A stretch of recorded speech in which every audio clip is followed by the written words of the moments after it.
Assalamualaikum warahmatullahi wabarakatuh. Alhamdulillah, wassalamu ala rasulillah wa ala alihi wasahbihi wa man wala. Asyhadu an la ilaha illallah wahdahu la syarika lah. Sidang jamaah salat subuh Masjid Syuhada Mendudung yang insyaallah rahmati Allah Subhanahu wa taala. Alhamdulillah, pagi subuh ini Allah masih mempertemukan kita dalam kegiatan siar Rabu subuh yang ke-61, dan insyaallah tadi kita telah sama-sama melaksanakan salat subuh berjamaah yang diimami oleh Imam Tengku Haji Abdul Hadi Abdullah dari Kampung Hutan Bayi.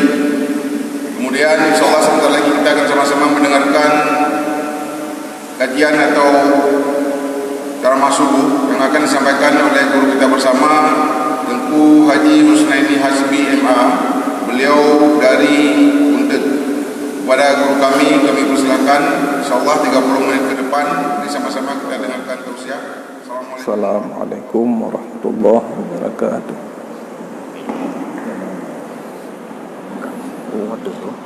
Assalamualaikum warahmatullahi wabarakatuh.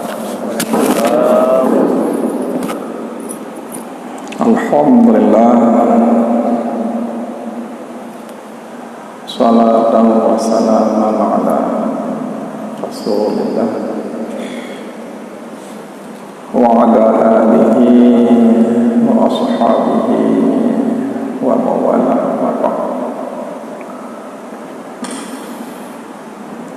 Hadirin sidang jamaah salat subuh yang dirahmati Allah.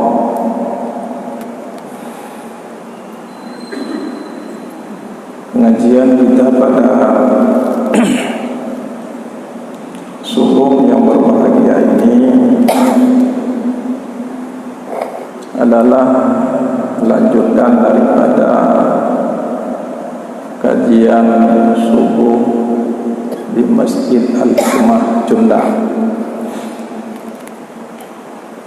yakni subuh Selasa yang telah lewat. Kemarin di Masjid Cunda sudah kita sampaikan sampai kepada bagaimana posisi si masbuk dan si muafik. Dalam salat berjamaah itu ada istilah si masbuk dan ada istilah si muafik. Yang mana yang dikatakan dengan masbuk?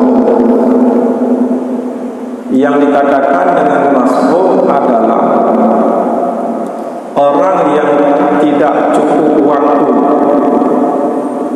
untuk menyempurnakan Fatihah selama imam berdiri, artinya sebelum imam rukuk. Itu masbuk namanya. Dia tidak cukup waktunya untuk menyelesaikan Fatihah selama imam masih berdiri, artinya selama imam belum rukuk. Itu masbuk. Maka bagi si masbuk tersebut, dia dianggap mendapatkan rakaat selama dia sempat rukuk atau menetap ukuran qadar tumakninah dalam rukuk bersama imam. Kalau dia tidak sempat menetap ukuran qadar tumakninah dalam rukuk bersama imam, dia tidak mendapatkan rakaat.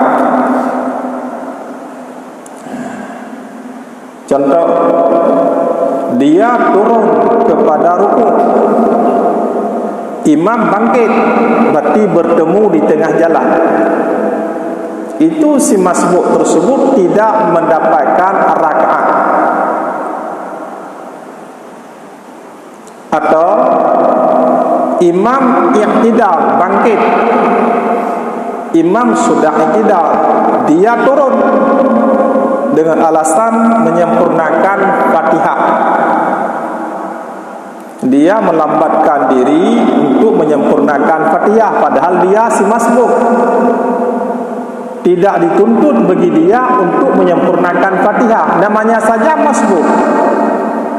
Orang yang tidak cukup waktu untuk menyempurnakan Fatihah sebelum imam rukuk, tapi dia sengaja melambatkan diri untuk menyempurnakan Fatihah sehingga imam i'tidal. Kalau ini kejadiannya lagha raka'atuhu, laghalah rakaatnya si masbuk, tidak ada rakaat. Kenapa tidak ada rakaat? Karena tidak sempat menetap ukuran qadar tuma'ninah dalam rukuk bersama imam. Ini yang kita sayangkan. Dia sudah lagha raka'atuhu, artinya laghalah rakaatnya si masbuk, tidak ada rakaat. Imam sudah i'tidal, tapi dia kemudian turun rukuk. Itu rukuk apa namanya? Nyantu rukuk. Rukuk rakaat, lagha rakaatuhu, dia lagha rakaatnya. Rukuk apa? Rukuk si makmum mutaba'ah dengan imam. Tidak ada lagi imam pada rukuk, tidak ada ikut. Nya rukuk kosong. Ada istilah Honda, ada pedih bengak, engkol kosong.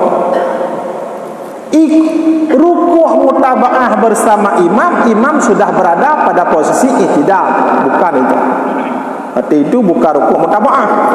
Rukuk rakaat, lagha raka'atuhu, laghalah rakaatnya si masbuk, memang tidak ada rakaat. Yang rukuk. Ini bukan satu dua orang yang kita temukan di lapangan. Dia sudah tahu dirinya itu masbuk, tapi dia paksakan dirinya untuk menyelesaikan Fatihahnya sehingga imam sudah i'tidal. Ini bermasalah ini. Berarti dia tidak ada rakaat itu, tidak ada. Karena sudah lagha rakaatuhu, tidak ada rakaat, maka fasayati bi rakaatin, datangkan satu rakaat ba'da salami imam, sesudah salam imam. Beda tamah tabarakat leuh getalium tumpuimu. Kenapa? Karena dia tadi tidak ada rakaat, tidak ada rakaat. Ini kasus yang pertama. Ini fakta yang kita temukan di lapangan. Ini kenyataannya, kita sadar di samping kita dia masbuk, tapi di saat imam rukuk dia enggak rukuk, menyelesaikan Fatihah. Kasus yang kedua, dia itu masbuk, imam sudah rukuk, dia tidak rukuk, menyelesaikan Fatihahnya. Kemudian imam itu i'tidal, dia juga belum turun kepada rukuk, masih menyempurnakan Fatihahnya. Kemudian tiba-tiba imam turun dari i'tidal li sujud, untuk sujud. Begitu imam hilang dari posisi qiyam kepada turun kepada sujud, berarti imam telah lewat dua rukun. Rukun apa? Rukun fi'li. Rukun fi'li, i'tidal, rukun fi'li. Mutawaliyaini sengaja, berarti dia membiarkan imam lewat ke depan dua rukun. Dalam posisi tersebut dia tidak boleh lagi turun.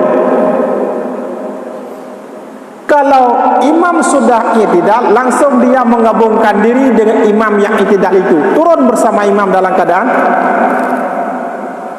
sujud. Turun bersama imam dalam keadaan sujud. Tidak perlu rukuk, tidak, memang tidak ada rakaat. Gabung. Tidak ada rakaat. Nanti setelah imam salam tambah satu rakaat lagi. Tapi kalau dia biarkan artinya dia tidak bergabung bersama imam pada turun dari posisi i'tidal kepada sujud, berarti dia telah membiarkan imam lewat ke depan dua rukun fi'li yang beriring-iringan, keduanya rukun fi'li. Sengaja kita biarkan imam lewat ke depan dua rukun fi'li yang beriring-iringan, batalat salatuhu, batal salat. Nyankan bedah tamah tabarakan tu dia kata dia mengkimu semayang nang turun cunda kaya payah semayang lain tak sengaja tak lewat dua buah rukun gede hukum dalam keadaan kita nyohan abor soyup lewat kecuali abor kita nyohan abor kita sengaja tak lewat tak paksa tak pabe fatihah soyup pabe kita nyoh masbuk. Ini beberapa persoalan yang kita lihat di lapangan. Ini si masbuk berbeda dengan si muwafiq. Apa arti si muwafiq? Si muwafiq adalah orang yang cukup waktu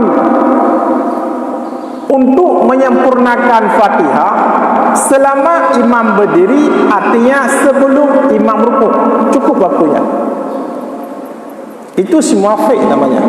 Artinya selesai kita baca Fatihah selama imam mentengedeng, artinya bila imam rukuk, artinya selesai Fatihah. Itu si muwafiq.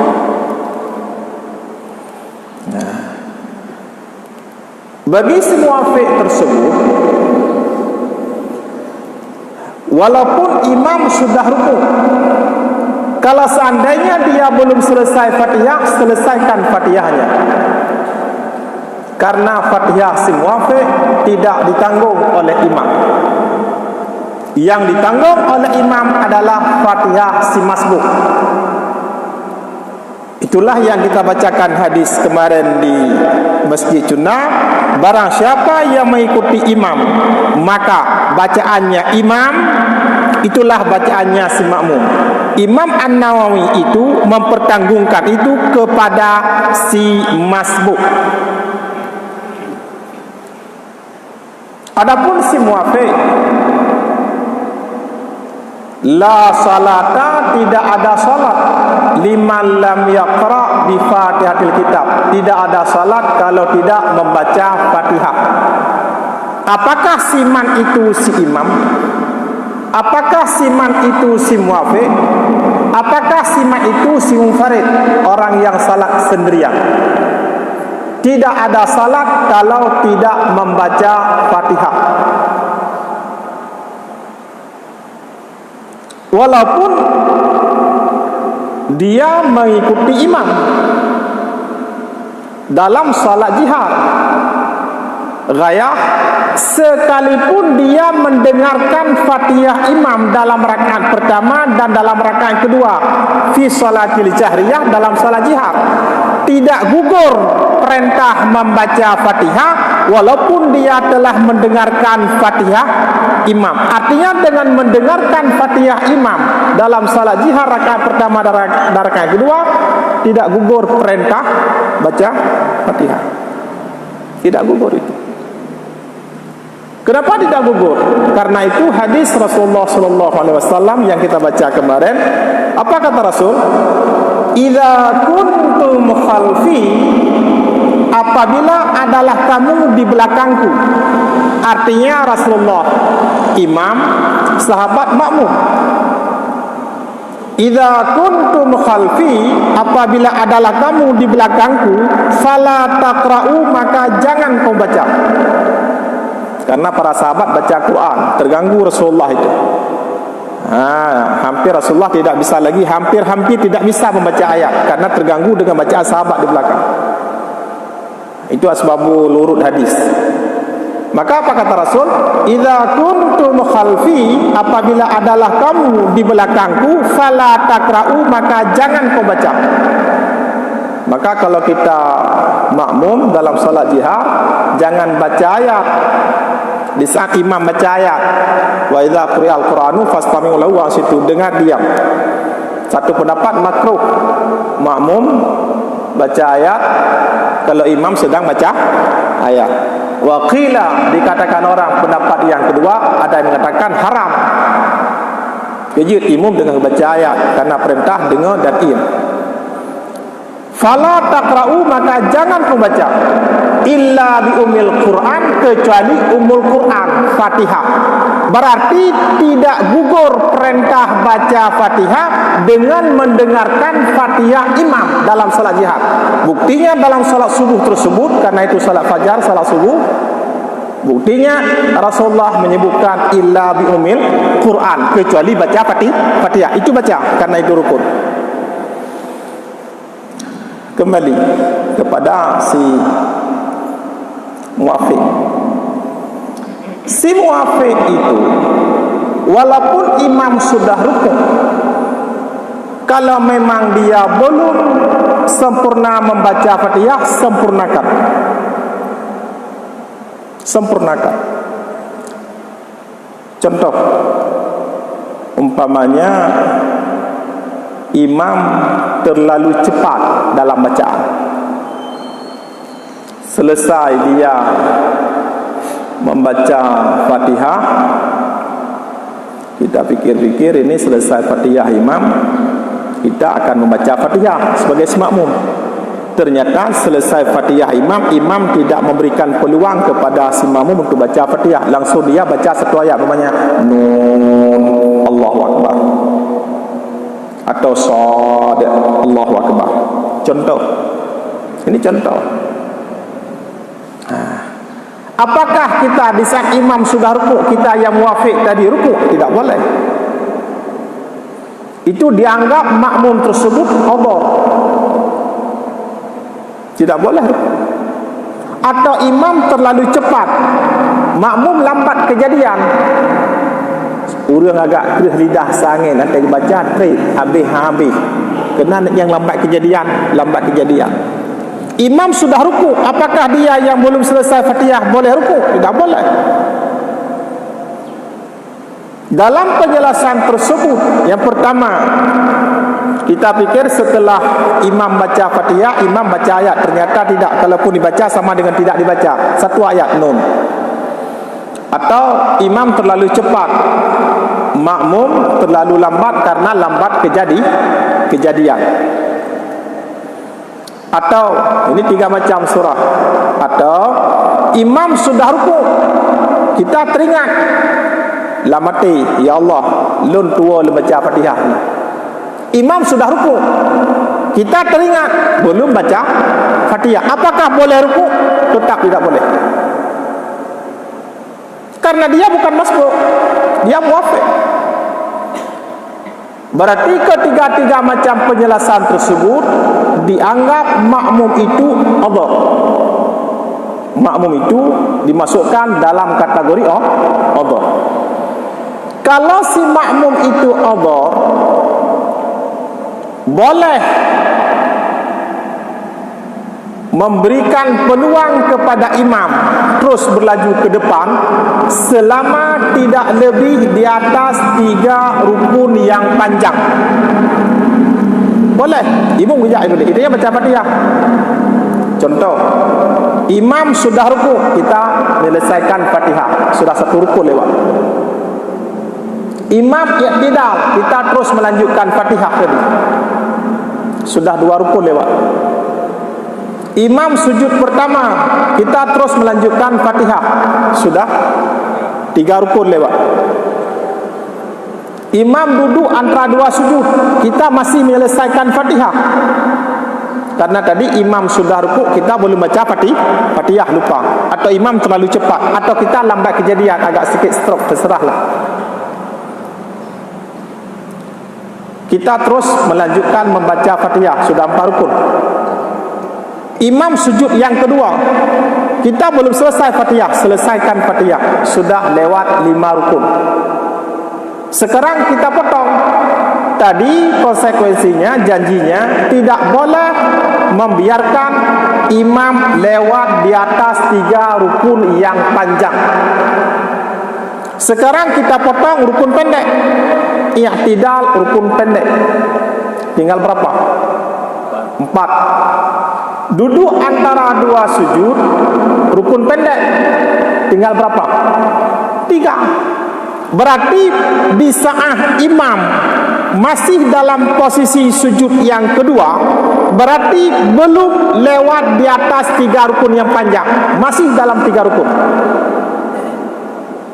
Kapan lewat? Di saat imam bangkit mengangkat kepalanya dari sujud yang kedua, itu baru dianggap imam telah lewat di atas 3 rukun yang panjang. Kalau seandainya kita belum selesai Fatihah, jangan lagi menyelesaikan, karena imam telah lewat di atas 3 rukun yang panjang. Jangan lagi selesaikan. Bagaimana juga? Tinggalkan tertib nafsi. Mana tinggalkan tertib nafsi? Tinggalkan Fatihah, tinggalkan ruku, tinggalkan i'tidal, tinggalkan ruku pertama, sujud pertama, dua antara sujud kedua, tinggalkan semua. Terus bergabung dengan imam. Kemana menuju imam? Kalau menuju dia ke dalam tasyahud akhir, ke sana kita. Kalau imam menuju ke rakaat selanjutnya, ke rakaat selanjutnya kita. Di situ bergabung. Setelah kita bergabung, nanti imam salam. Setelah imam salam, fasayati birakaatin, datangkan 1 rakaat setelah salam imam. Kenapa? Karena tadi kita tidak dihitung rakaat, karena tidak selesai Fatihah. Semua rentetan rukun tidak selesai. Tambah 1 rakaat setelah salam imam. Ini yang pertama. Atau solusi yang kedua, kita belum selesai Fatihah, imam sudah bangkit, niat parak. Muyo kata niat parak, hana matalale, imam ho yang ngejak ni. Selesai. Man hana niat parak pun, seandainya kita tidak niat parak, terus kita lanjutkan menyelesaikan Fatihah, imam sudah bangkit kepalanya dari sujud yang kedua, kita menyelesaikan Fatihah, tidak niat parak, batalat salatuhu, batal salatnya. Kenapa batal? Karena telah membiarkan imam lewat di atas 3 rukun yang panjang. Karena si makmum yang odor boleh membiarkan imam lewat di atas 3 rukun yang panjang kalau kondisi si makmum itu odor. Tapi kalau si makmum yang tidak odor, jangankan 3, 2 saja lewat imam ke depan, tetap batal salat, walaupun yang lewat itu bukan rukun yang panjang. Rukun panjang, tidak rukun pendek, kita biarkan lewat, tapi kita bukan dalam kondisi odor, batalat salatuhu, batal salat. Contoh, kita bukan dalam kondisi odor, imam sudah rukuk, kita menyelesaikan ayat, bukan Fatihah, ayat. Kita baca amanah rasulu ke panjang, imam rukuk, kita nyoh hantar rukuk, tak habis ayat. Imam sami Allah liman hamidah, kita mau rukun kedua, masuk dalam rukun kedua, kita masih menyelesaikan ayat. Begitu imam turun dari i'tidal kepada sujud sempurna, imam lewat 2 rukun, batalat salathu, batal salat. Itu bukan odor, karena kita membaca ayat. Membaca ayat itu sunat, mutabaah dengan imam itu wajib. Yang sunat kita kejar, yang wajib kita tinggalkan. Yang kelik bapu orang lampang, yang kelepas cara kubla belongkang, mudah tundra dengan ayat yang sunat, mutabaah dengan imam itu wajib. Ijimnya kali tak tekan kontrak makmumah lillahi ta'ala, ada konsekuensinya. Bukan hanya sekedar kontrak dengan imam dapat pahala 27, bukan hanya itu. Kalau setelah kontrak dengan imam itu tetap ada konsekuensinya. Kita mukhalafah aja dengan imam, walau fi sunnatin, dalam perbuatan sunat tetap batal salat, padahal dalam perbuatan sunat kita mukhalafah. Contoh, kalau kita sudah kontrak dengan imam makmuman lillahi ta'ala, jangan kita bayangkan pahala 20 bisa batal salat dengan tidak mutabaah dengan imam. Contoh, imam membaca surat sajadah, imam sujud tilawah. Biasa subuh Jumat Baitur Rahman ada baca. Di sini ada. Ada. Imam membaca surat sajadah, imam sujud tilawah, makmum tidak mau sujud tilawah. Imam sujud, makmum berdiri, itu keji mukhalafah. Keun baca brokat perbedaan antara imam dengan makmum. Imam batika, makmum gedang di kedau. Kendih brokat perbedaan yang keji mukhalafah. Atau sebaliknya, imam membaca surat sajadah, karena barang siapa yang mendengar surat sajadah, sunat sujud tilawah. Bedah katanya makmum sujud, imam hendak sujud. Tak kira tanya Allah hai imam bangai kan baca surat sajadah hendak sujud, bah sujud ilung nak hicara ngeng ka cara mutamah bangai lom, mutamah bangai kita sujud, batalat salatuhu, batal salatnya. Padahal kita mukhalafah pada perbuatan sunat, tapi bisa-bisa batalat salatuhu, batal salatnya.